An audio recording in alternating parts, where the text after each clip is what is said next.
não pode ficar se diminuindo tanto. Nós somos feiticeiros Jujutsu.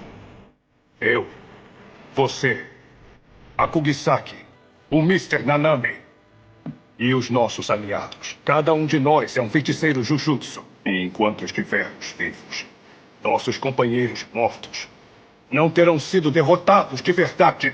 Mesmo assim, o que foi que eles confiaram a você? O meu brother ficou tão forte. Mas e você?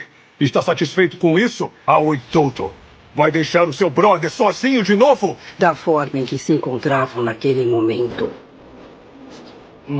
Todos estavam usando 120% de seus potenciais ocultos.